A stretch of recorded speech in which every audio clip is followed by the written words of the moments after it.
மாண்பு நீர்வளத்துறை அமைச்சர் அவர்கள். மாண்பு நீர்வளத்துறை அப்புறம் தானே நீங்க அடுத்து உட்காருங்க உட்காருங்க. மூத்த உறுப்பினர் சொன்னாரு, நீங்களாவது ஒழுங்கா கட்டுங்க, நாங்க குறை சொல்லக்கூடாது அப்படின்னாரு. நாங்க எது செஞ்சாலும் சரியாதான் நாங்க செய்வோம். நீங்க ஐயோ ஐயோலாம் என்னாதீங்க. நீங்க நல்லா தெரிஞ்சுங்க, நீங்க ஒண்ணு நல்லா தெரிஞ்சுங்க உறுப்பினர்லாம், நீங்க கொஞ்சம் நல்லாவே தெரிஞ்சுங்க. இனி நீங்க கனவு கண்டா கூட இனிமேல் பட்டு நீங்க ஆட்சிக்கு வர முடியாது என்பதை தெளிவா சொல்லிக்கிறோம். புரியுதுங்களா? நீங்க இல்ல நீங்க அவரு மாண்பு உறுப்பினர் அவருக்கு என்ன சொன்னாரு, நீங்களாவது குறை சொல்லாத அளவுக்கு கட்டுங்கன்னு சொன்னார். அதை தான் நாங்க சொல்றோம். கண்டிப்பாக நாங்க தரமானதமா தான் கட்டுவோம். அதுக்கு தான் இந்த 5 லட்சம் ரூபாய். இதுங்க கலைக்கு தான் நாங்க போய் பார்த்துட்டு தான் சொல்றேன். வாய்ப்பு தானே நான் தான் உங்களுக்கு சொல்லிட்டேன். நாங்கள் அரசியல்வாதி அல்ல, நாங்கள் மக்களுக்கு செய்ய வந்திருக்கிறோம். நீங்க அதை புரிஞ்சுக்கீங்க. இத நீங்க சபையில நீங்க பேசும்போது நீங்க அது எப்படி பேசணும்ன்றதெல்லாம் உங்களுக்கு தெரியும். அப்படி இருக்கும்போது ஒரு மூத்த உறுப்பினர் சொன்னார்ன்றதுக்கோசம் நான் அதை சொல்றோம். உட்காருங்க. எம்ஆர்கே பன்னீர்செல்வம் அவர்கள் பேசுறீங்களா? உறுப்பினர் அண்ணன், நான் உங்களுக்கு சொல்றேன், மக்கள்கிட்ட போய் நீங்க பாருங்க. நீங்க இவ்வளவு காலம் இருங்க. நாங்க இப்போ 3 மாசம் தான் ஆச்சு. நாங்க போற இடம்லாம் என் அண்ணனை பாத்துக்கோ, என் பிள்ளைய பாத்துக்கோ, என் தம்பிய பாத்துக்கோ அப்படின்றாங்க. ஏன் இதெல்லாம் நாங்க சொல்றோம் அப்படின்னா, நாங்க உண்மையா சொல்றோன்னே, யாரும் தவறு செய்ய மாட்டோம். திரும்ப திரும்ப இதை சொல்லிச்சுக்கணும். புரியுதுங்களா? அதனால நீங்க உங்க இஷ்டத்துக்கு நீங்க ஏதாவது பேசணும்னுட்டு பேசாதீங்க. இல்ல, நான் அதை அனுமதிக்க மாட்டேன். மாண்புமிகு கே என் நேரு அவர்கள். மாண்புமிகு அமைச்சர் அவர்களுக்கு பதில் சொல்வதாக தயவு செய்து எடுத்துக்கொள்ளாதீர்கள். ஏற்கனவே பயனாளி பெருமக்கள் தான் அந்த வீட்டை கட்டுகிறார்கள். கான்ட்ராக்ட்காரர்களோ அல்லது நாங்களோ அரசு அதிகாரிகள் மேற்பார்வையிடுவது மட்டும்தான் அரசு அதிகாரிகள். அமைச்சர்களும் சென்று நீங்கள் எப்படி பார்த்து விட்டு வருகிறீர்களோ அதே மாதிரி தான் அமைச்சர்கள் பார்த்து விட்டு வருகிறார்கள். எனவே தான் நான் சொன்னது, எங்களுடைய காலத்தில் அது சரியாக இருந்தது. 1 லட்சம் வீடுகள் கட்டி அதை திறந்து வைத்து ஊரகத்துறை அமைச்சர் அவர்களும் முதலமைச்சரும் சென்று போகும்போது நானும் போயிருந்தேன்.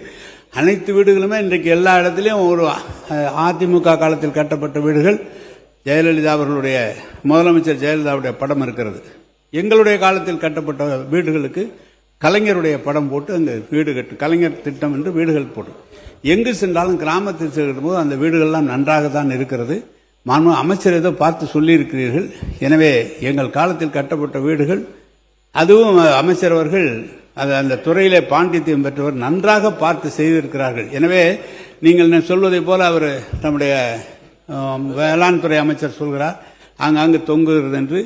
இயற்கையாகவே பொதுவாக 10 வருஷம் 15 வருஷம் சொந்த வீடு கட்டுகிற போதே சில சங்கடங்கள் வருகிறது, அங்காங்கு இடிந்தெல்லாம் போகிறது. அதுபோல் இருக்குமே தவிர நீங்கள் எல்லாமே தவறு எல்லாம் நடந்து விடுவதில்லை என்பதை நான் தெரிவித்துக் கொள்கிறேன். நான் நிறைய சொல்ல முடியும்.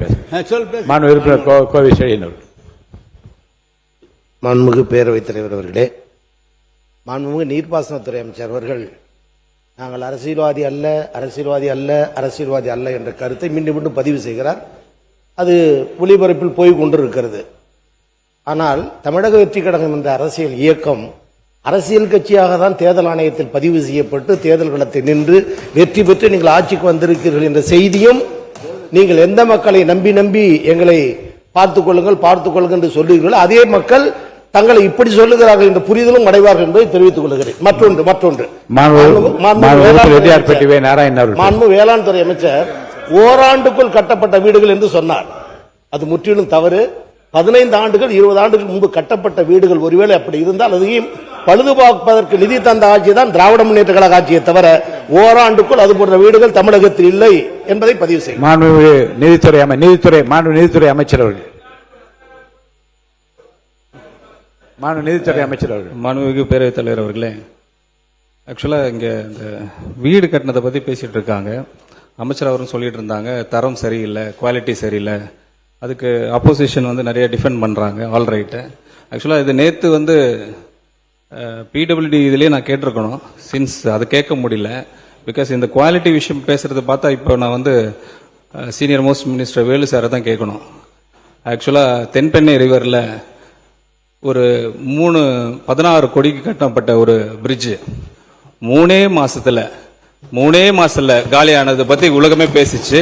அது உங்களுக்கு தெரியும். அதுல நீங்க ஒரு ரிப்போர்ட் மாதிரி கொடுத்திருப்பீங்க. டிஸ்சார்ஜ் வேஸ்ட், அதனால வாட்டர்ஸ் நிறைய வந்ததுனால 16 கோடியில கட்டப்பட்ட அந்த ரிவர் மேல கட்டின பிரிட்ஜ் 3 மாசத்துல டெஸ்ட்ராய் ஆனது. அந்த ஹிஸ்டரி படிச்சிருக்கீங்க நீங்க.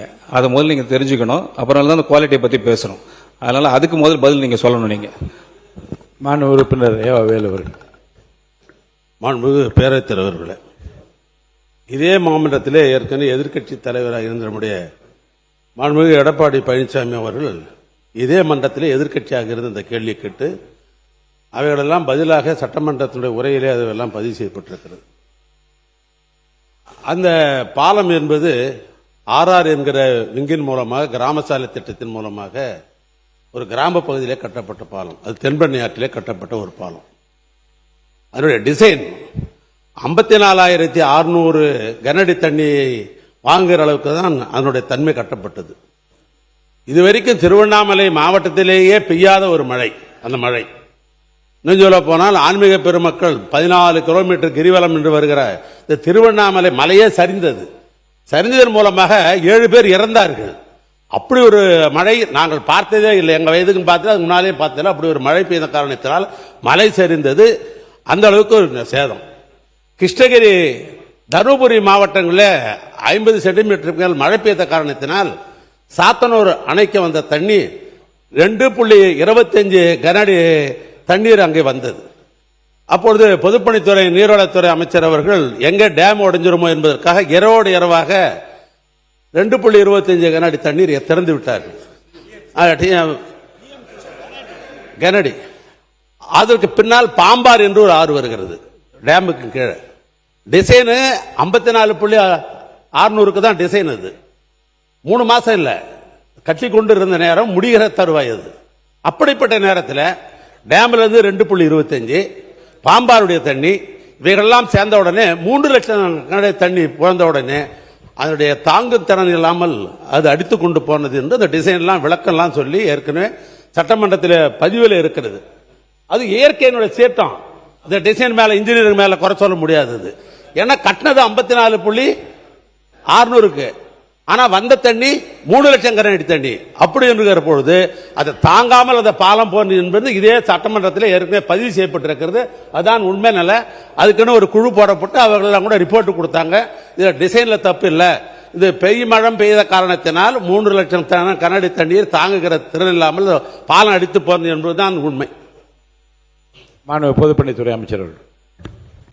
மாண்புமிகு பேரவைத் தலைவர்களே, இப்போதான் முதலமைச்சர் சொன்னாரு, நேற்றிலிருந்து ஒரு விவாதம் வந்து அந்தந்த மானிய துறை கோரிக்கை வரும் பொழுது நம்மளுடைய பேச்சுகள் விவாதங்கள் வந்து அந்த துறையை தாண்டி நிறைய விவாதம் பொழுது சாயங்காலம் 5 மணி 5:30 மணி வரைக்கும் நம்மளுடைய விவாதம் கண்டினியூ ஆகுது. நம்மளுடைய உறுப்பினர்கள் இன்னைக்கு இருக்கக்கூடிய மானிய கோரிக்கை விவாதத்தை நோக்கி மட்டுமே நம்ம பேசினா நல்லா இருக்கும்னு நினைக்கிறோம். மாண்புமிகு மூத்த உறுப்பினர் சொன்னாரு, அவர் கட்டின அந்த பாலம் நம்மளுடைய நிதியமைச்சர் சொன்னாரு அதுல என்ன சிக்கல்கள் பிரச்சனைகள்னு. நான் நேத்தே அதை சொல்லிட்டேன். இந்த அவையில வந்து ஆதாரத்துடன் இருந்தாதான் சமைக்கணும்னு 5 வருஷமா கிட்டத்தட்ட ஒரு 1 லட்சம் கோடி ரூபாய்க்கு நெடுஞ்சாலைத்துறையும் பொதுப்பணித்துறையும் சேர்ந்து ஒரு பட்ஜெட் அவர் தாக்கல் செய்து பணிகள் செய்திருக்காரு.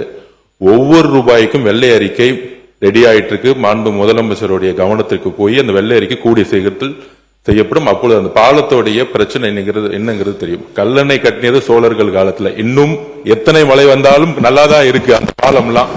நம்ம காலத்துல கட்டுற பாலம் தான் 3 மாசத்துல அழிஞ்சு போகுது. அதுக்கு வெள்ளை அறிக்கையில பதில் வருங்கிறத நான் பதிவு பண்ணி மானிய கோரிக்கை விவாதத்துக்கு நம்ம போகணுங்கிறது என்னோட தாழ்வான வேண்டுகோள்.